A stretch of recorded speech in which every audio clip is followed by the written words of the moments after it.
It's the Elsa Kirk Show with Clay Novak. Serving up trending news and conservative views.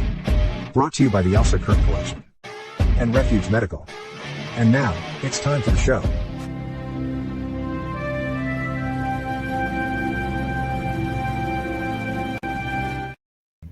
Oh my goodness. How are you, Clay?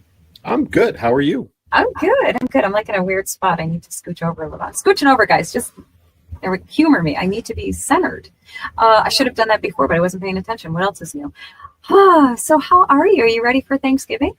I am getting there. Yes, this is the season of kids coming home from college and, family get-togethers and all of those things. And so as a reminder, folks, Elsa and I will not have a show next week. We enjoy Thanksgiving and being around our families and celebrating as much as everyone else. And let's be honest, you're not tuning in on Thursday night. There's no way. So there will be no show next week. But I am looking forward to Thanksgiving. How about you? So looking forward to it. So we fly out on Monday. And we will be in Florida with those babies. I can't wait for Thanksgiving. So I'm so excited. I'm like practically jumping out of my skin. We FaceTime every single day, sometimes multiple times a day, which is pure heaven for me. And I just want to climb through that phone. I can't even take it. I'm losing my mind. So yes, I'm very excited. I don't care. We could have like McDonald's that day and I wouldn't even care. I'd be like, it's perfect. I love it. So yes, I hope everybody is excited and looking forward to Thanksgiving and their family time, or whatever that means for you. I hope it's going to be wonderful for you all. So speaking of wonderful, we've got a great show for everybody. Clay, the king of topics, pulled up some really good stuff. By the way, great job on having topics that just segue so perfectly. They just kind of like a rolling tide, just roll right into each other. So a lot of big stuff to talk about. A lot of big stuff. Yeah, and listen, folks, it is Wednesday. It is 4:30 Eastern time, our normal recording time. So I know there are things that have happened in the last probably 24 hours, 12 hours, or probably tomorrow, but we can't cover it all, so we're going with what we got.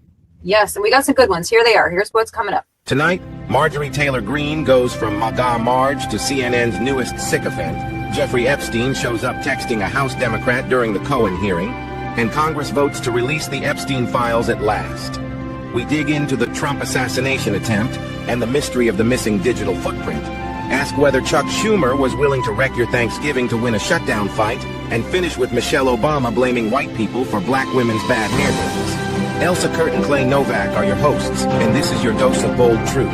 Let's talk about it. So I left it in there because it just made me laugh. AI, there's some good things about it. That's an AI voice that does our little promos for us like that.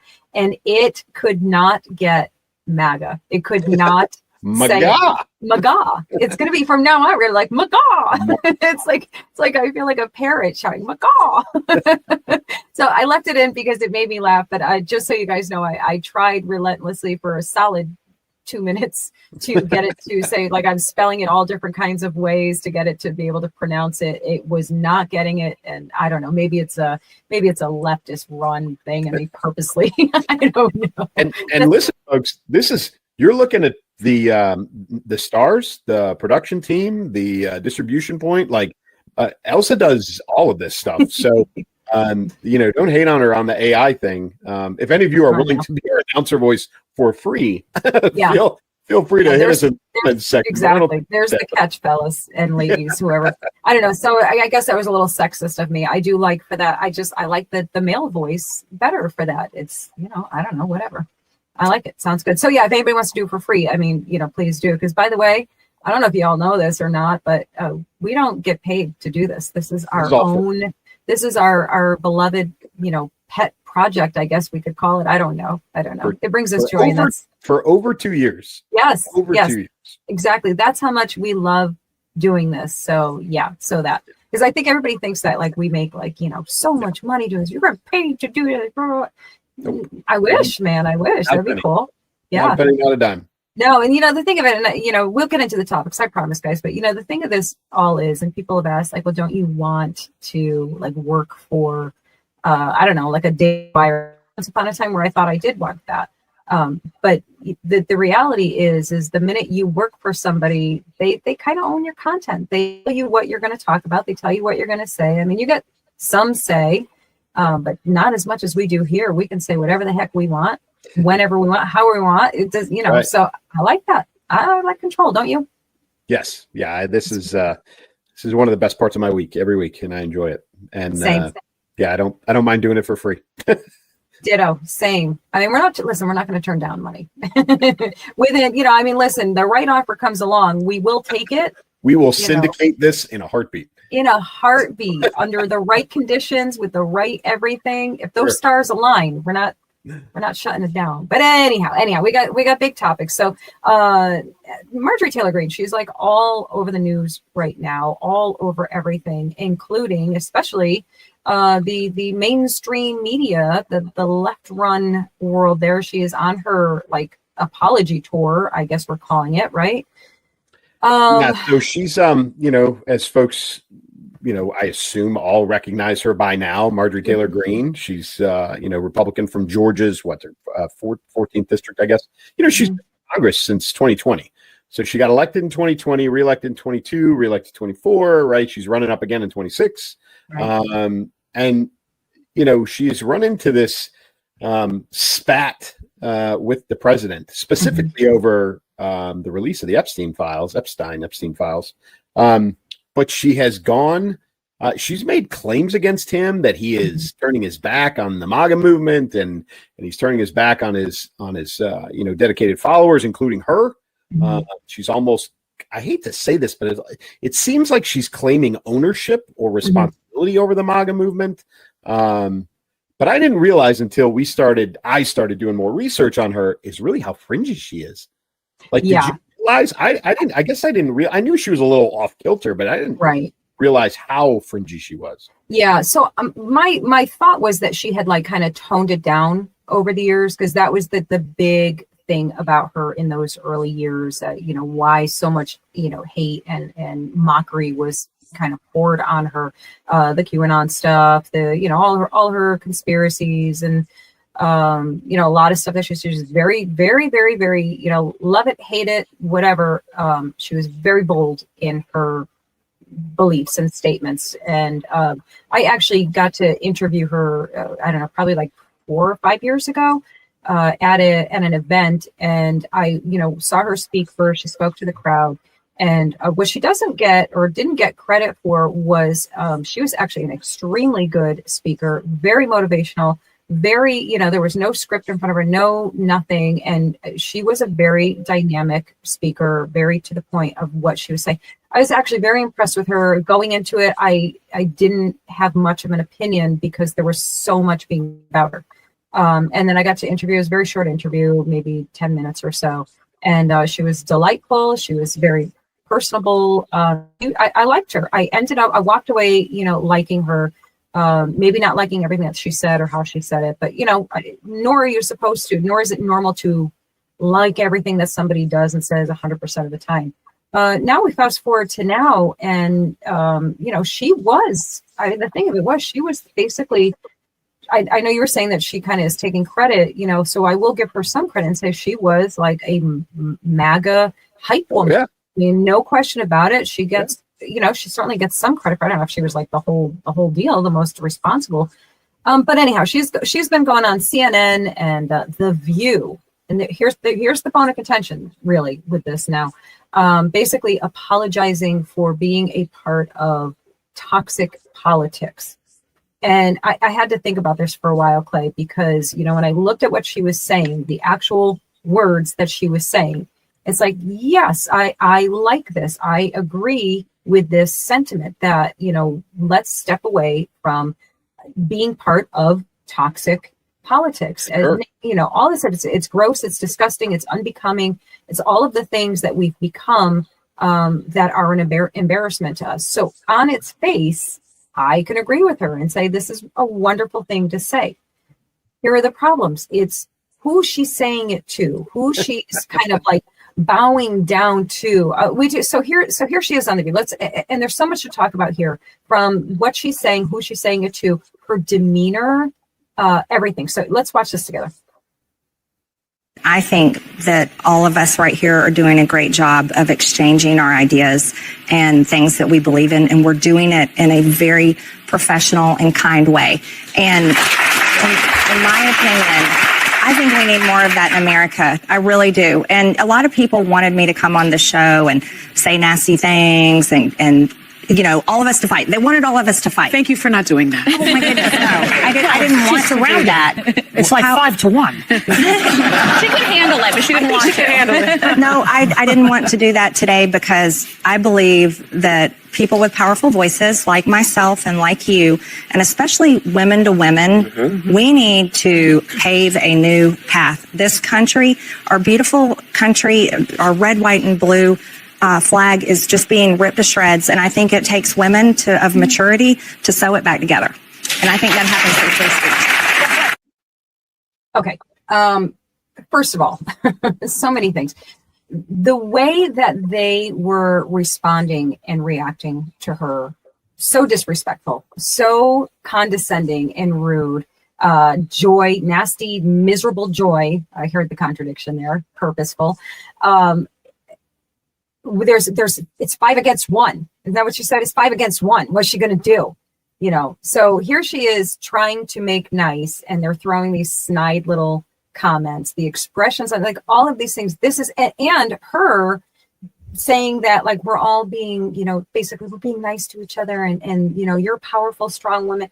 No, you're not. You're mean, nasty, vicious, cackling hens, first of all, who spread lies deliberately, spread lies about her, bashed her all over the place. And now she's coming on there and essentially, pardon my language, kissing their asses, which is gross. This isn't people with opposing views coming together mutually to move forward, to like work a way forward that everybody can be peaceable. This is her going on the please forgive me, I want to be your friend tour right now. And they are like, okay, kiss the ring. Go ahead, kiss the ring, and we'll forgive you. That's the truth of what the optics of that. Do you agree or disagree? No, she's campaigning is what she's, and what she's trying to do, because President Trump has pulled his endorsement of her, which is you know, a death blow within the party at this point. Having his endorsement doesn't guarantee you're going to win your election against a Democrat as a Republican. But not having his endorsement as a Republican guarantees that you will lose.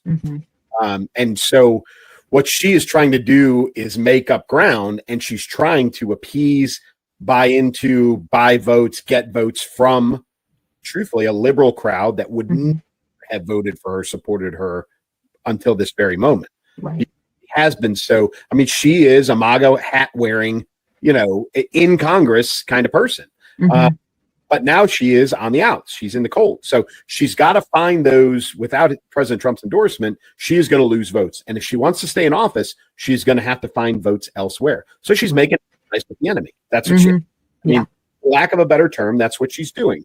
So she kissing their ass? Of course she is. Allowing them to be that condescending, nitpicky, you know, cackling hen? Of course she is.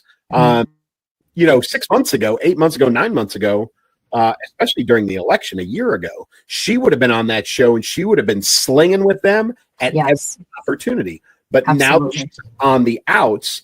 She's running to not just The View, but also CNN and playing this whole, like, you know, I don't support President Trump in this, or I disagree with President Trump in this. And she's, you know, because she's been cut away, now she's distancing herself on purpose because she knows she can't win inside the red party without his endorsement. So she's got to go dip into the blue to see if she can retain her seat in Congress, which she's not going to do. I can promise you that she is going to be out of office at the end of this term without his endorsement. And instead of, she's kissing the wrong ass. I hate to say it. Is she ever? But if you wear red and you've got an R behind your name and you want to stay in office, there's one ass to kiss. Let me tell you something. That's right. And it certainly isn't those 5 ladies. It's not CNN. It's not MSNBC and all these other outlets that she's courting, or even the voters within her district. She has got to be on the side of President Trump if she wants a shot in hell. And she just blew it. She really, she blew it so bad. I'm flabbergasted that, I mean, who is in her corner speaking to her saying, do this, don't do that, don't do this, do that. I mean, clearly no one is guiding her in any direction. She just is going off the rails and making absolutely stupid decisions, because anyone who was on her side, that is MAGA, is now saying, and I'm sure she's got some support, I'm sure, but overall, it's not going to be nearly enough to right this ship for her, because this is when you have, let's put it this way, when you have Jasmine Crockett saying, let's see, do I have this? I do have it. Oh, yeah. Yeah, when you have Jasmine Crockett saying this, and for anybody who's listening, Jasmine Crockett tweeted on X, she said, "This almost feels like a moment where Marge should phone a friend. I'm here for you, girl. I told you not to trust him. All he cares about is himself and protecting pedos. He never loved you. My granny always said, be with the man that loves you more than you love him. Trust me, sis, you are better off without him. The Gwolls are fighting." I can't even believe I said that stupid word. I don't know what that is either, and I don't even want to know. I don't care. But if that is who is now tweeting support for you, by the way, that's the same Jasmine Crockett that called Marjorie Taylor Greene, let's see if I can get this right, a bleach blonde, butch built body, something else. But that's the gist of how she referred to her, and that was, of course, after and Marjorie Taylor Greene made fun of her eyelashes, her, spider on her eyes. If that's who you have now just gained the support from, you have a much bigger problem than you could even realize. Yeah. So, and you tell me if you heard this. Now, I heard that this is just a rumor that I know of.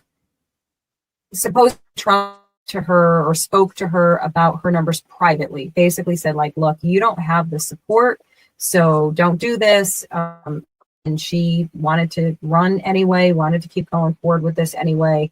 And so he had no choice. So supposedly the rumor was that he tried to tell her privately, quietly, like, it's not a good move for you. And she didn't want to hear it. And that's why she's all mad. And now she's like running with it. And now she made him mad. Well, I mean, I hadn't heard that rumor. It makes a lot of sense. Right. And President Trump is, if he knows that her numbers are bad, that guy's never going to back a known loser. Like, that's right. So, and I think as tight as things are on the voting lines in Congress, one or two people matter. So, she's taken this. She's probably going to take the next year plus, a little over a year, as a lame duck opportunity to be very effective, which does not bode well. I hate to say it, for the Republican Party. She's going to be the fly in the ointment. And I think she probably thought because of that, she had some bargaining power with the president to say, no, I'm going to do this and you need me. You're going to endorse me. You're going to help me. You're going to keep me in office because I'm in office now and you need me to accomplish things over the next year. And if you don't help me, then I'm going to be a pain in the ass. And so I think that's the direction she's taking. Yeah. I mean, she's always been a bit of a pain. I mean, her and Lauren Boebert had it out, whatever it was 2 years ago. And again, she's always been throw the chart up and, and all those things. She's always been mildly disruptive. People called her feisty or whatever.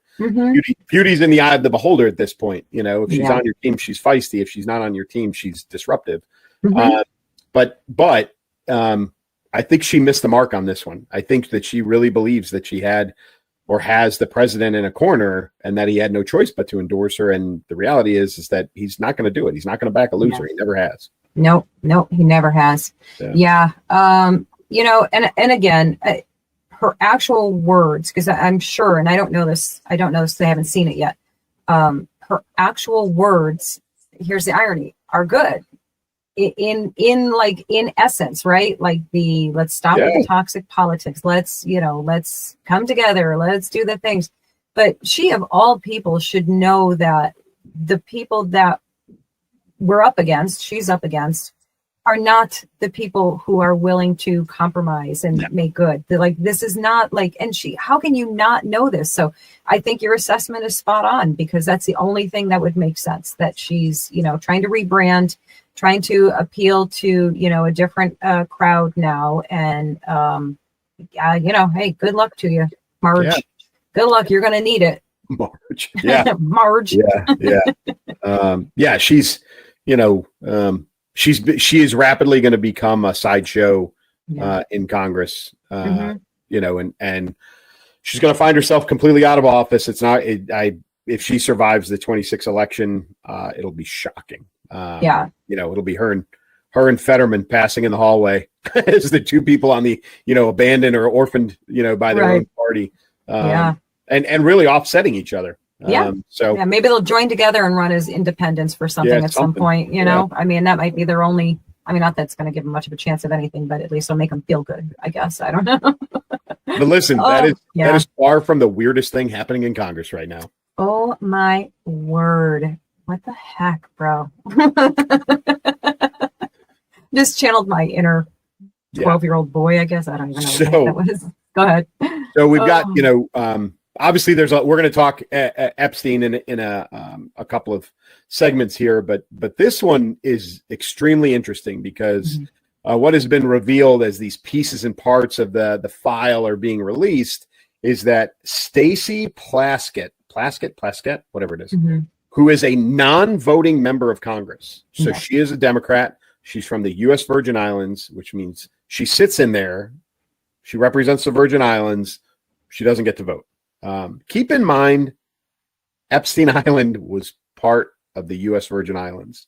Also keep in mind, Epstein helped her get into office. But while there was in 2019, while there was a trial going on, a hearing, not a trial, but a hearing in Congress, that had Epstein on it, his name was all over it, and he was in jail.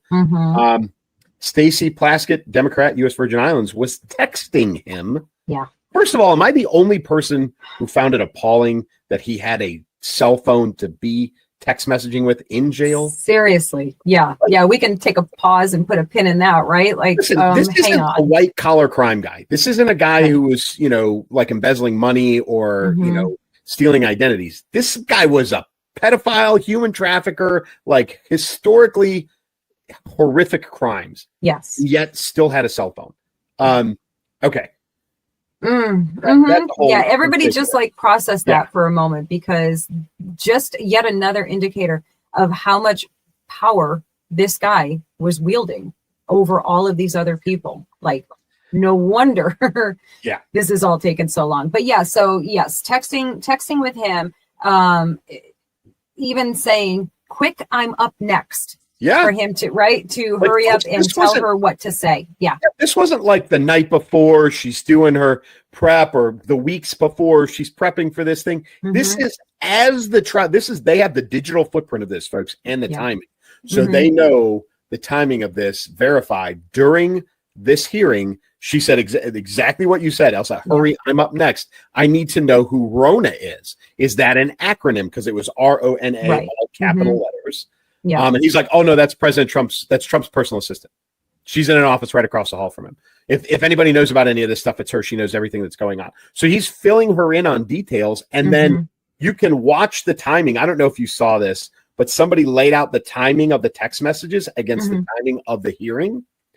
And she, so as it approaches, right, he answers that question on who Rona was. And then she asks a question that says, so-and-so and so-and-so and Rona, and who's Rona? Who's Rona? And, the person on the stand was, what's his name? Trump's old lawyer that went to jail. God, I can see his face in front of me. The disgusting human being. Anyway, and he said, oh yeah, that's President Trump's personal assistant, blah, blah, blah, blah, blah. And then she messaged back to Epstein, and he even told her, good job, as the trial was going on. Insane. Like, are you kidding me right now?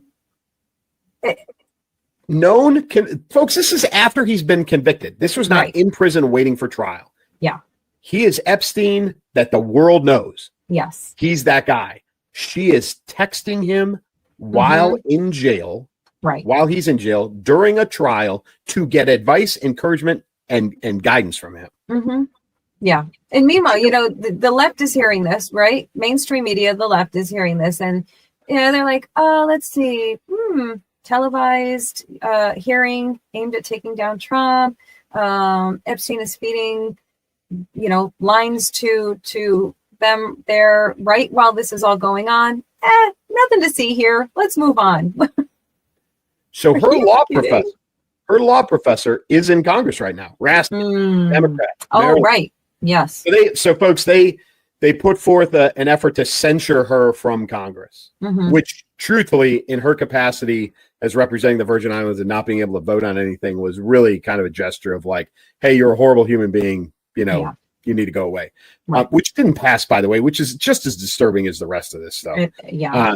But in that censure hearing, her former law school professor, Raskin, Democrat, Maryland, got up there and defended her and literally justified what she was doing by saying she was just speaking with one of her constituents. That's all she was doing. What's wrong with that? He was just a constituent from her district. We're allowed to do that. I don't think there's anything wrong with that.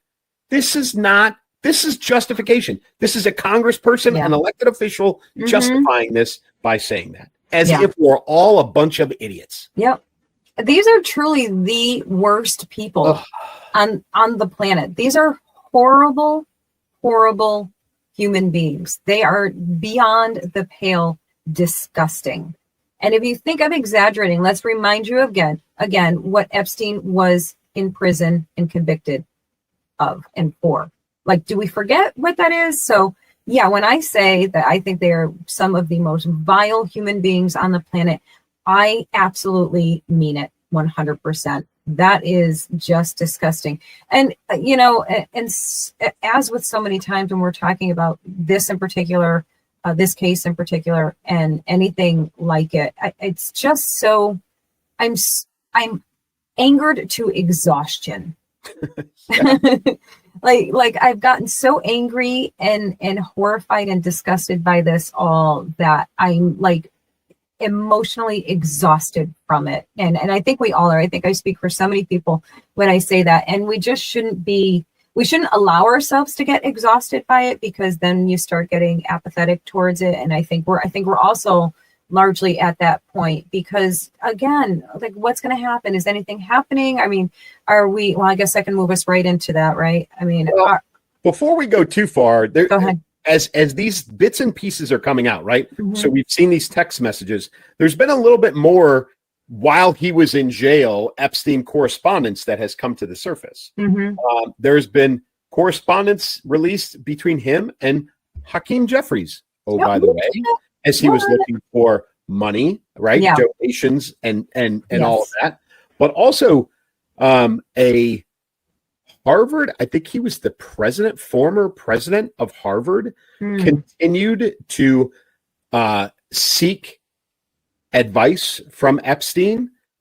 Get this, on how to approach, converse, and have a relationship with a young woman he was mentoring. Seriously, I did not know this. This is new to me. So this guy has now apologized and has said he is going to back away from public life.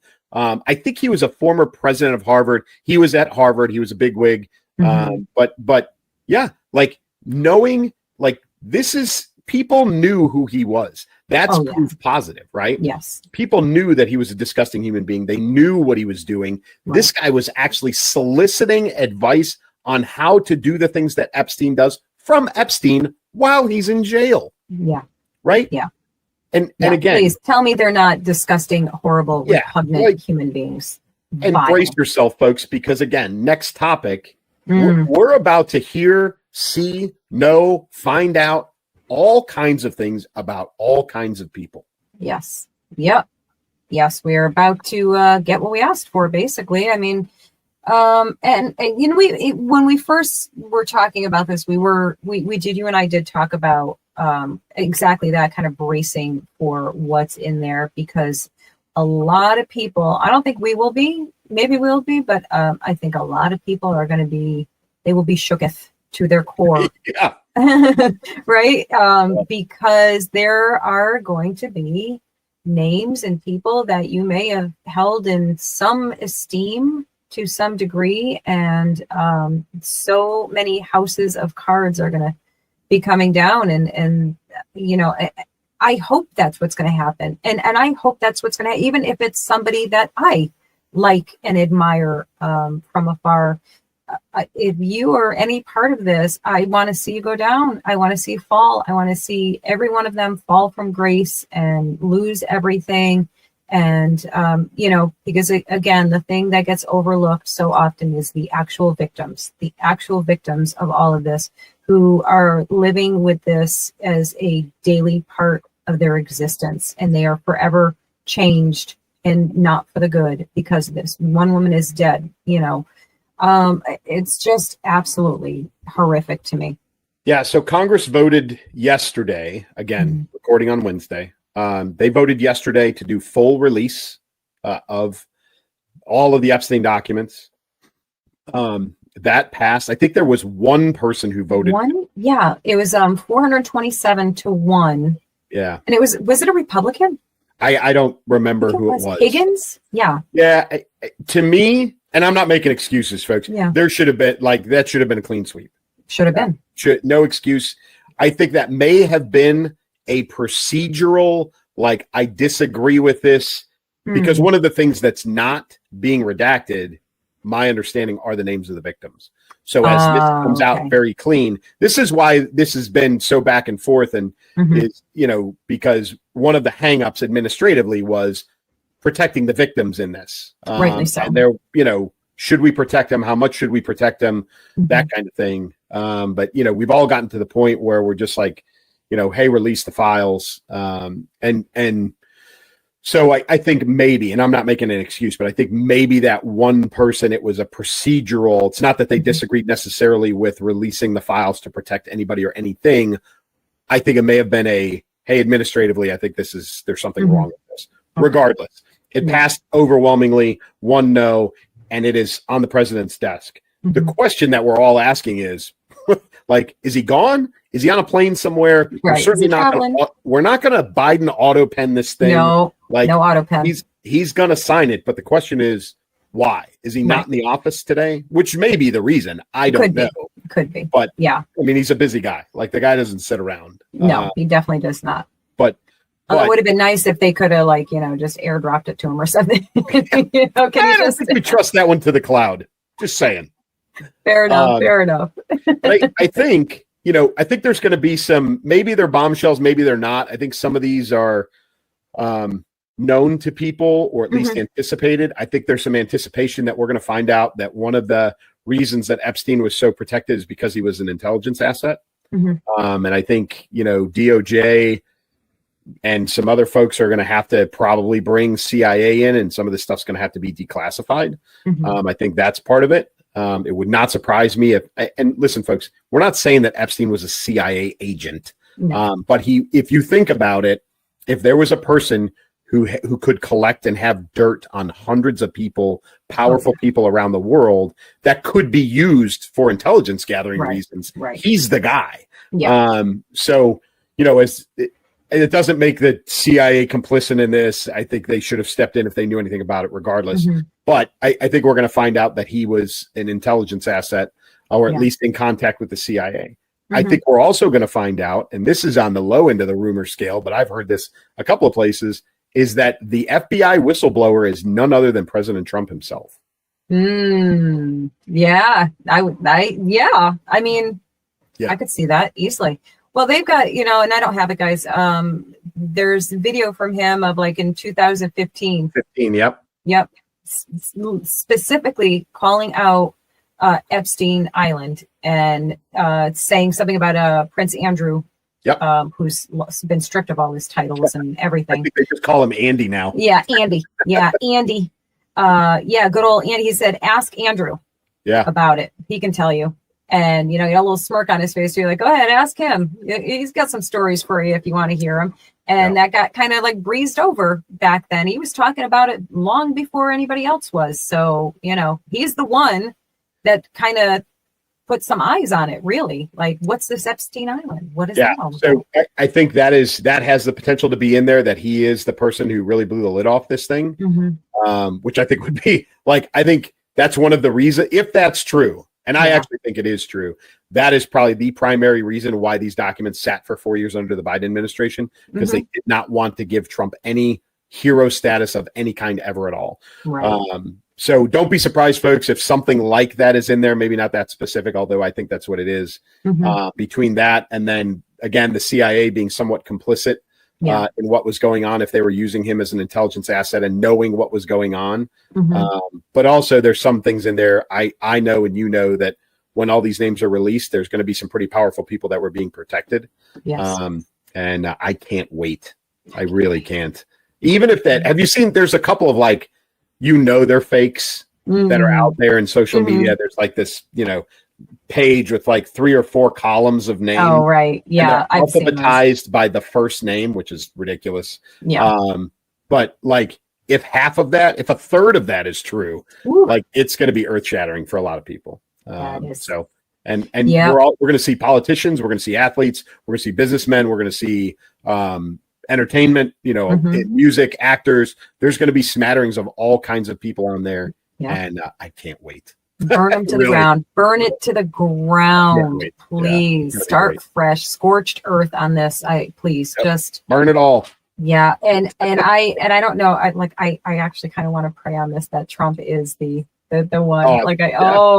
That would bring me so much joy. I can't even begin to tell you how much joy. Just to throw it right at him, like, everything they thought. The biggest tell here is like if they really had all of this stuff on Trump, because they're still trying to, like Trump's on it, Trump.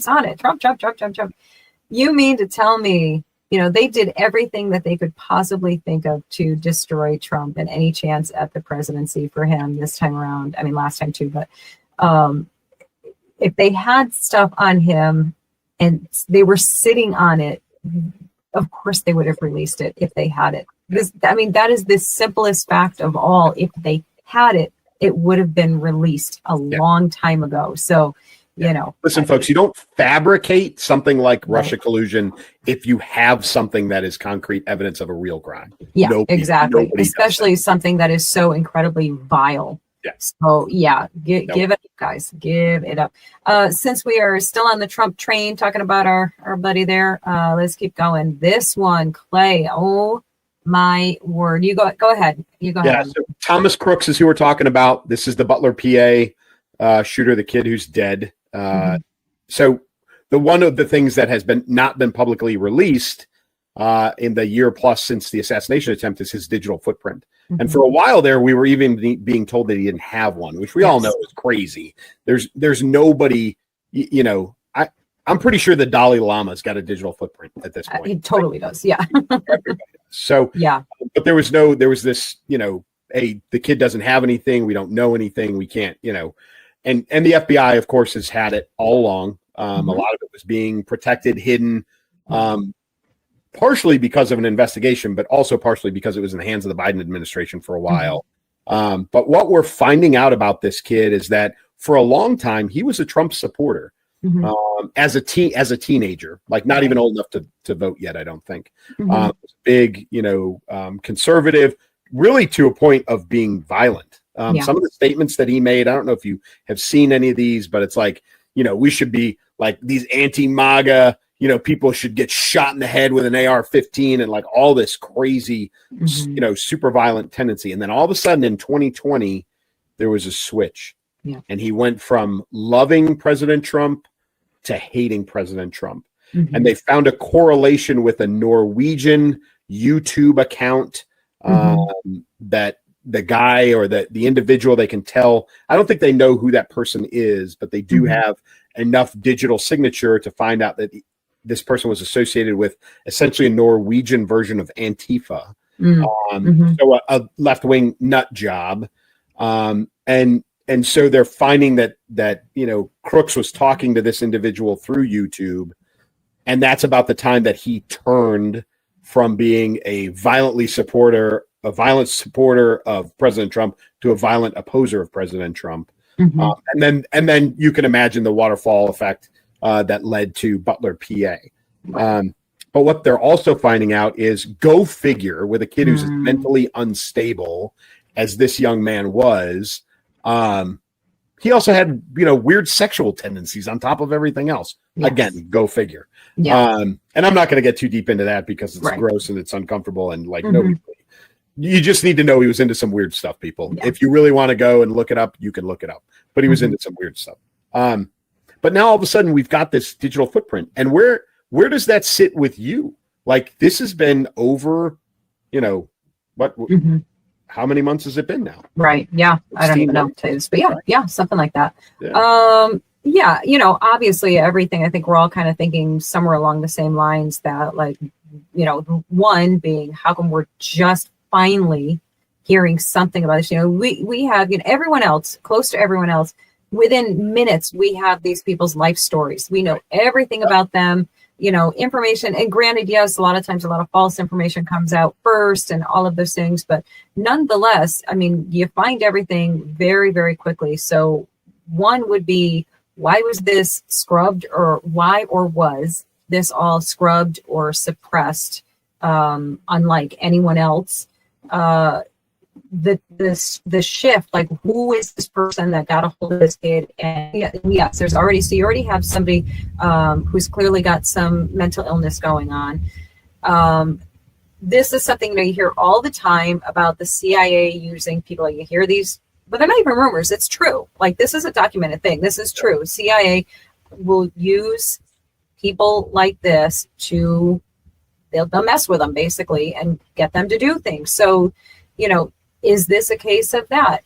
Who is hiding all of this? Who is this kid? Who is all of the things? There's so many questions here. And still, I mean, this is a little bit of potential insight, but there's still way too many questions for something that should have been long resolved and handled already at this point.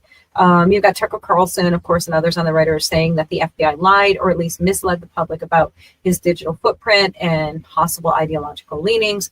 And by the way, you mentioned it was like 2020, so we're talking around COVID time. So now you've got isolation. That's a great point. That's right. You've got all of these factors so you have somebody who is already experiencing psychological, emotional distress. Now you're isolating them, and now there's somebody online that has this continuous access to this mentally unstable person, and they make this complete dramatic flip of where their attention and hatred is getting focused on. A lot of questions here, and I still don't really know if we're ever going to get the actual answers. Yeah, I mean, it's 2025. We're still not sure about Kennedy in 63. Yeah, I mean, so the reality is, maybe in 50 years or so, we'll find out. Yeah, I'm pretty sure I won't be alive for it. This is, I have a lot of, I personally have a lot of understanding and tolerance for we're not going to disrupt an ongoing investigation. Sure. Okay. I mean, you understand that as a LEO wife, right? Mm-hmm. We all get that. Right. There are some people who don't, and okay, that's why FOIA exists, and that's why you've got people like Tucker Carlson who are upset with the FBI. And I think the hard part is that the FBI essentially said we have nothing, or at least allowed the public to assume or believe that they had nothing when they actually had something. Yeah. And why wouldn't you just say that? Exactly. I would prefer that they would come out and say, listen, we have information about Thomas Crooks. We have pieces of his digital footprint. We are continuing to investigate, and leave it at that. Right now, I'm sure somebody, along the way when it was under the hands of the Biden administration, yes, I'm sure there were things that were being covered up. No question in my mind. However, when it transitioned over, Kash Patel took over, Dan Bongino, this could have been handled very differently from the get-go. So now what we don't know is what's going on inside of the FBI, right? What's going on below Kash Patel. He's not personally investigating the assassination attempt of the president. Right. He's responsible for the people that are. So they may have had this stuff sitting on a desk or in a filing cabinet somewhere that they chose not to bring forward for whatever reason. I don't know. None of us know. But I think handled wrong, truthfully. This was mishandled, and I think you're right. I think we're, at 15, 16 months beyond the event itself. We will probably never know. And listen, for the American public, I'll vote. I'll speak for the American public. Nothing is more frustrating than not having the information and being allowed, or conspiracy theories being allowed to build, because that's what's happening. Yeah. That you're so right, Clay. It's feeding the QAnon, it's feeding the conspiracy theorists, it's feeding all that crap when just a little bit of information can keep that stuff at bay. And they choose not to do it.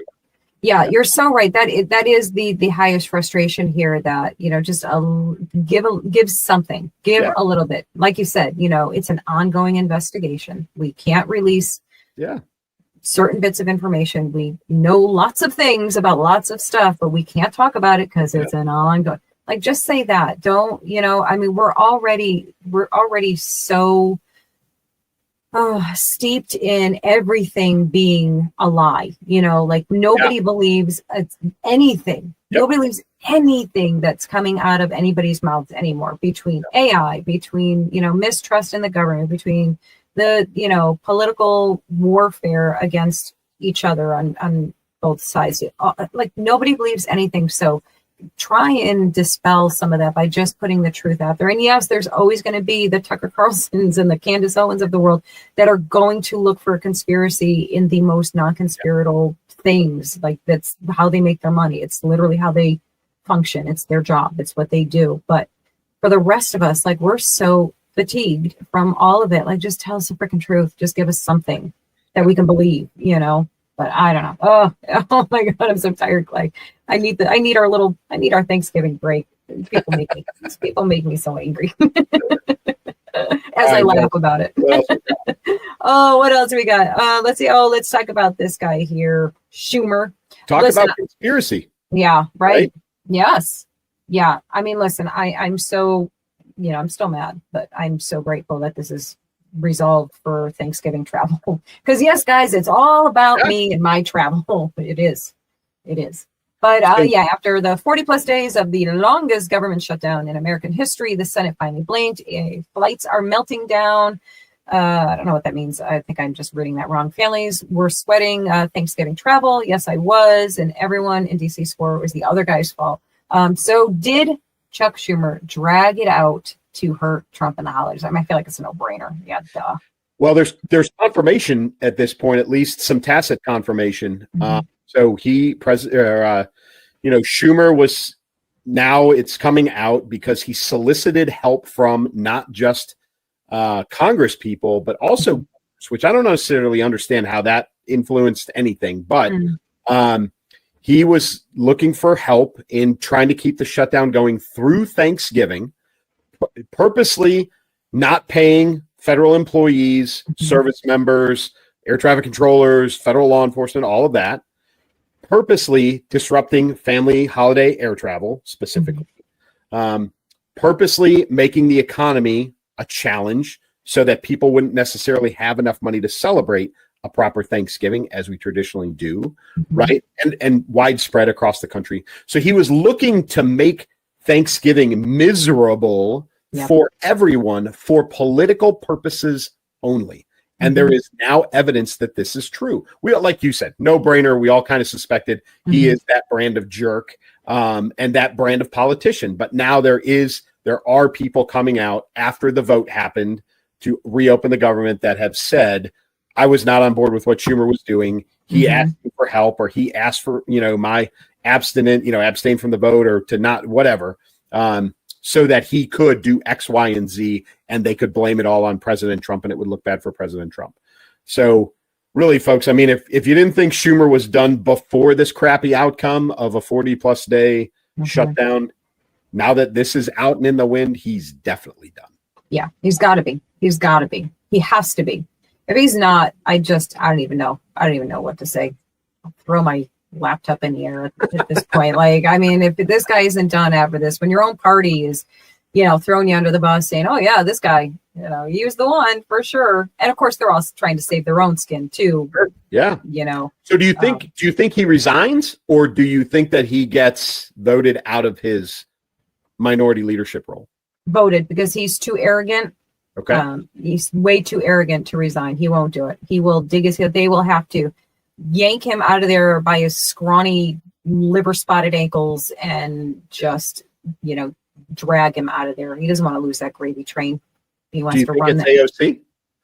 Probably. Yeah, I would imagine so. I would imagine. Scary?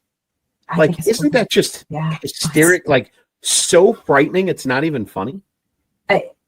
It's at this point, because it's all so surreal, like it's so impossible to believe that this is real life, that of course that's who it'll be. How could it not be her?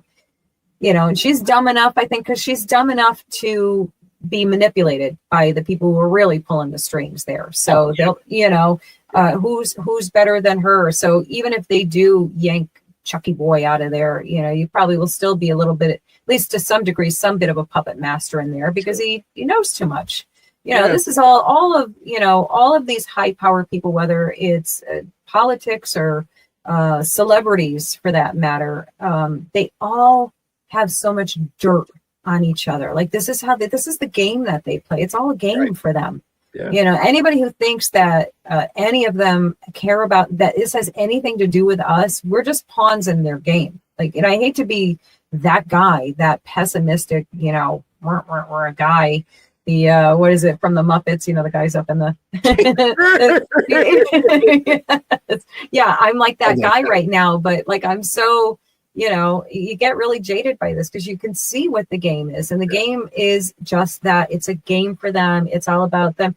None of these people have walked out of office, you know, without being 2, 3, even 4 times as wealthy as when they went in, and that's right. The numbers don't number. So yes. So if he's gone, it'll be because they vote him out, but he's not really going to be gone. So don't anybody do too big of a happy dance. Yeah, I think he will still, you know, as much as everybody's written Drunk Nancy off, she still does hold a lot of influence. She does, even out of her position. Schumer will be the same way. As long as he's in office, he'll still hold some influence, if not direct power. Yeah. I don't know if it's her. I think it is. But I think there's enough infighting inside the party, almost in the way that like we were worried about, you know, the independent vote. Right. Yeah. New York, right? It's New York. You know, we know Ross Perot.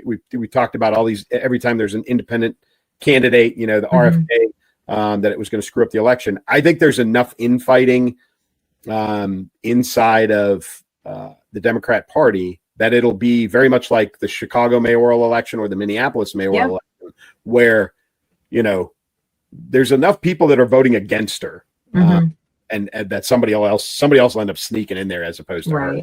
Well, I'm sure Jeffries wants in.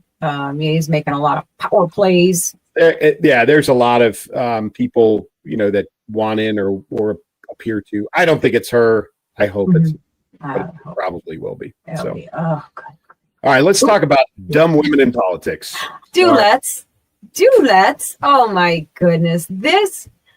You know, I called. I said about Marjorie Taylor Greene that she was on the apology tour. Michelle Obama is on the "When It's All About Me" tour. When I've had it so hard, nobody's had it harder than me. And now, surprise, surprise, she's not for the first time railing against white people because we made her straighten her hair. I kid you not, folks. If you did not see this already, let's just play this for you. People, our hair comes out of our head naturally in a curly pattern. So when we're straightening it to follow your beauty standards, we are trapped by the straightness. That's why so many of us can't swim and we run away from the water. People won't go to the gym because we're trying to keep our hair straight for y'all. It is exhausting and it's so expensive and it takes up so much time. Braids are for y'all so we can work harder and focus on the work. So why do we need an act, an act of law to tell white folks to get out our hair? Don't tell me how to wear my hair. Don't wonder about it. Don't touch it. Just don't. It just.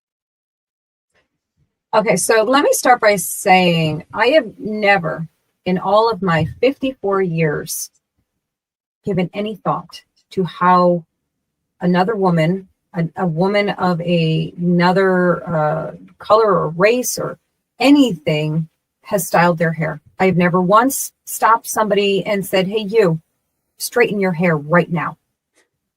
And I've actually polled, very casually polled lots of people over the past day or two. I haven't. They're just in my comment section all saying, I literally never even thought about how Black women style or not style their hair. I don't care. So let's get that like really, really clear. Also, I could say that as a white/Hispanic woman, my hair is both curly and straight. It does whatever the heck it wants. So I don't know what to tell you. Sometimes I straighten it. Sometimes I curl it. Sometimes I let it just be who it wants to be.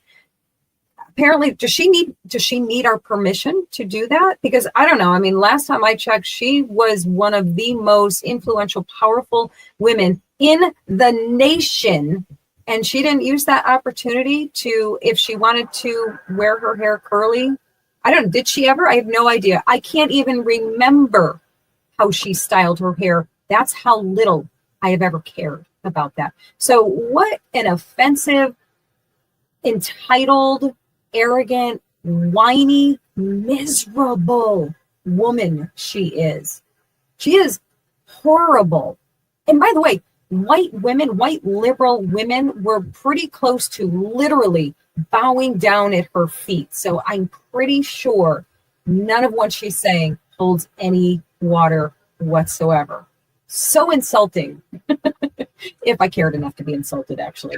So this is the tip of the complaint iceberg from former First Lady Obama. She has been complaining about this, right?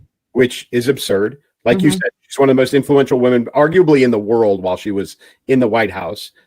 Chose to bow down to social pressures, which shows she has no courage and no real self-confidence of any kind, intestinal fortitude. I mean, if she bowed down on how she did her hair, then I don't expect her to come through on anything of any substance. Right. Also, she has complained that her and her husband had to pay for things while they were in the White House. And for those of you that don't know, the kitchen in the White House, like their daily food that they are fed, they have to pay for because it's not free. The president is paid more than anybody else in the federal government, but that's for a reason. So they get a bill every month for the kitchen and they pay for it. She's complained about that. She has complained about how much time she had to spend in public as the first lady. She's complained about how much time she has had to spend in public since coming out of the White House. And yet she's sitting on stage being interviewed of her own choice about being the first lady, about and complaining about how much she hated being the first lady. Right. Okay.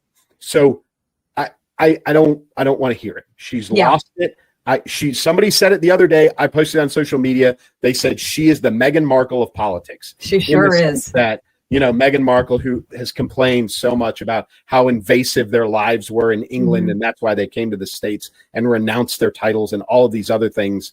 Obama's doing this. Michelle's doing the same thing. Oh, I hated being the first lady. I like being on stage, right? Yeah. I like being on stage because, truthfully, if she wasn't the first lady, no one would be talking to her right now. Nobody. No one would know who she is. No one would care. She would be sitting. She'd be a lawyer in Chicago somewhere, right? And hating her life that way too. Absolutely. But this she was designed to be miserable and ungrateful. This is another person, very much like her husband, who just needs to shut up and go away. Truthfully, do what the other presidents and first ladies have done once they have left office. Fade into the woodwork. That's what you're supposed to do. But you choose not to. So I don't want to hear any effing complaints out of your mouth. Absolutely. I love the irony too that she is on a book tour now for a book called Look or The Look or something like that. And it is a picture book of her. It's all pictures of her. So she's literally going around saying, oh, I'm so tired of everybody looking at me. Please stop. It's such a burden to be me. Look at me. Look at me.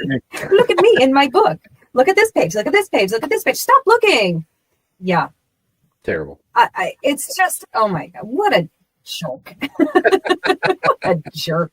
Oh, Michelle Obama, you are a jerk. You're just a jerk. Go away. And I can promise you, no one will talk about your hair then either. So, and let me just point out one more thing in the beginning of that. The next part of that, in the next tour or stop she does, she's going to expand on that. You watch, or somebody will expand on that. The reason why they don't, did you catch that in the beginning? The reason why Black women don't swim or go to the gym is because of their hair. So now we're going to get blamed for obesity in Black women. That if we haven't, or I think we actually already have been blamed for that. Pretty sure we have, but she'll add to that. She'll expand on that, I'm sure. Yeah, so, and there's other complaints too. She's already said that America's not ready for a female president. And it's because of white men. She did say though that if there is the first female president will be a conservative woman. She has said that. She's also said, "Don't look at me to run because America is not mature enough to elect a female president." Blah blah blah blah blah blah blah. So all she's doing is complaining in public, and we're all tired of listening to her, and she just needs to go away. Go away. Okay, so we're going to go away in about 2 seconds. We want to once again wish you guys all a very happy Thanksgiving, and we already can't wait to get back to you. And we're going to tell the news cycle to just stop until we get back to it. Right? Just pause everything until Clay and Elsa can get back to it. Clay, you close them out. Hey folks, thanks as always for joining us and popping in and being part of this. We watch every week. We look. I love seeing how many people tune in. Like Facebook numbers are crazy, literally thousands of people watching, which is always awesome, and we love you guys. But enjoy your Thanksgiving from Elsa and I, and as always from me, keep moving, keep shooting. Terry Davis wanted a quiet life, the Midwest, a rifle, a little peace. But trouble keeps finding him on every inch of American soil. From cornfields to the Capitol, the enemy hides in the shadows. And when the country needs one man to stand up, Terry does what he's always done. He keeps moving. He keeps shooting. The fight for America has a new battlefield. And he's already in it. The Terry Davis series available now. From small-town love stories to battles of truth and loyalty, Elsa Kurt's books follow the same heartbeat. Ordinary people facing extraordinary moments. You'll find romance, drama, second chances, even a peek behind the microphone in her newest release. Multiple genres, different worlds, same thread. Bold truth, real faith,